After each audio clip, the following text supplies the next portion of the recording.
ये झुकी झोपड़ी जैसा देखने में नजर आ रहा है, जैसे स्टेशन के बगल में झुकी झोपड़ियाँ देखने को मिलती है, ठीक वैसा ही यहाँ पे झुकी झोपड़ी बनाया हुआ है। और बिहार सरकार कई ऐसी योजनाओं के तहत कार्य कर रही है, बड़े बड़े भवन का निर्माण करा रही है, मगर के बाद निबंधन हो गया, लेकिन अब तक पैसा हमको अप्राप्त हुआ। इसके लिए कोई भी अलॉटमेंट नहीं मिला हमको, जिससे हम विद्यालय बनवा सकते।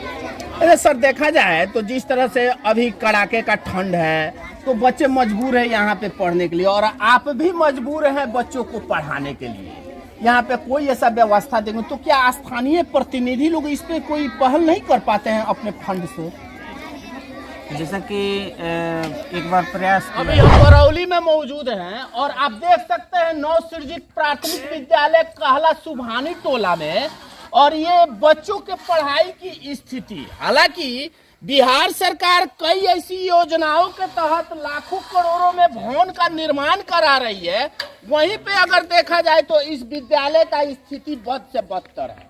और आप देख सकते हैं यहाँ पे केवल और केवल फुटटटी के मकान में बच्चों को पढ़ाने पे यहाँ पे शिक्षक मजबूर, शिक्षक भी अपने नियमित टाइम पे पहुंच करके बच्चों को शिक्षा ग्रहण कराने में अग्रसर है, मगर यहाँ पे स्थिति का बयां अगर कह लिया जाए तो ना ही यहाँ पे टीचर के लिए कोई बैठने का व्यवस्था, ना ही कोई व्यवस्था यहाँ पे रूम का है, और ना ही किसी भवन का निर्माण कराया गया है ताकि बच्चे उसमें बैठ करके अपनी शिक्षा का ग्रहण कर सके। यहाँ पे बैठ करके पढ़ने पे मजबूर हैं।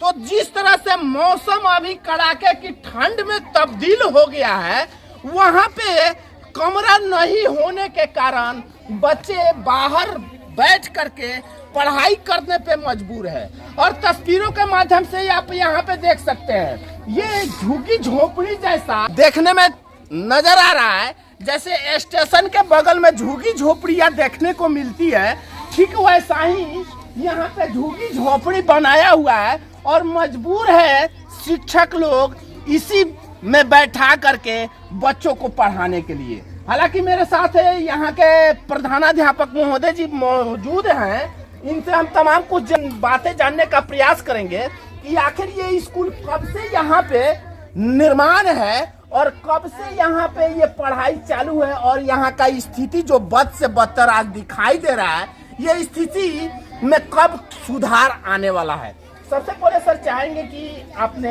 वक्त निकाला और हमसे बात करने के लिए कुछ वक्त दिए, इसके लिए बहुत बहुत धन्यवाद मेरे चैनल। आपका भी बहुत बहुत धन्यवाद। आप हमारे यहाँ आए, एम मीडिया का हमारे विद्यालय में विद्यालय परिवार की ओर से आपका स्वागत है। अच्छा सर, चाहेंगे कि देखने को मिल रहा है कि यहाँ पे बच्चों का स्थिति बैठने का और झोपड़ी भी में बैठा करके मजबूर हैं आप लोग पढ़ाने के लिए, जबकि बिहार सरकार कई ऐसी योजनाओं के तहत कार्य कर रही है, बड़े बड़े भवन का निर्माण करा रही है, मगर यहाँ बच्चों का बैठने का यहाँ पर छत तक नहीं है। ऐसी बात है कि विद्यालय 2011 में स्थापित हुआ।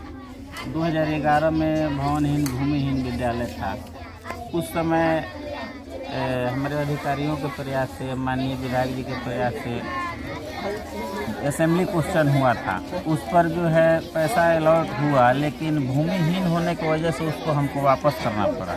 वापस करने के बाद से उसके बाद कुछ ही दिनों के बाद निबंधन हो गया, लेकिन अब तक पैसा हमको अप्राप्त हुआ। इसके लिए कोई भी अलॉटमेंट नहीं मिला हमको, जिससे हम विद्यालय बनवा सकते। अरे सर, देखा जाए तो जिस तरह से अभी कड़ाके का ठंड है तो बच्चे मजबूर है यहाँ पे पढ़ने के लिए, और आप भी मजबूर हैं बच्चों को पढ़ाने के लिए। यहाँ पे कोई ऐसा व्यवस्था देंगे तो क्या स्थानीय प्रतिनिधि लोग इस पे कोई पहल नहीं कर पाते हैं अपने फंड से? जैसा कि एक बार प्रयास किया गया, तो उस समय के मौजूदा विधायक श्री माननीय नेमतुल्लाह साहब द्वारा ग्रामीणों के आग्रह पर हम भी गए थे। हम लोगों के आग्रह पर एक कमरे का भवन अलॉट किया गया, जो कि बगल में बना है। तो उस कुछ समय के लिए जब भवनहीन था तो हम शिफ्ट हो गए बगल के मिडिल स्कूल में। उसी क्रम में एक कमरे का निर्माण हुआ। चूँकि हमारे पास बच्चों का नामांकन 123 है, 123, और प्रेजेंट में 100+ बच्चे हमारे यहाँ आते हैं। मैंने हर एक रोज एवरीडे 100+ आप बच्चे दिखा यहाँ पे सकते हैं, अपने पहुँचते हैं। कैमरामैन को बोलकर दिखा सकते हैं हमारे पास बच्चों की संख्या कितनी है।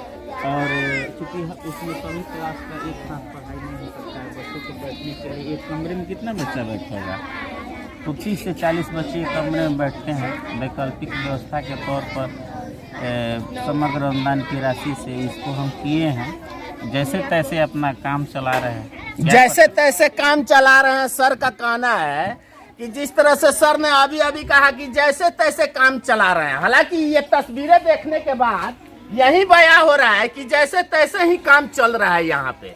न शिक्षकों के लिए कोई ऐसी व्यवस्था यहाँ पे करा गया है, ना ही बिजली का कोई व्यवस्था है, और ना ही कोई यहाँ पे कमरा का व्यवस्था है कि उसमें बच्चे को बैठा करके शिक्षक गण भी पढ़ा सके।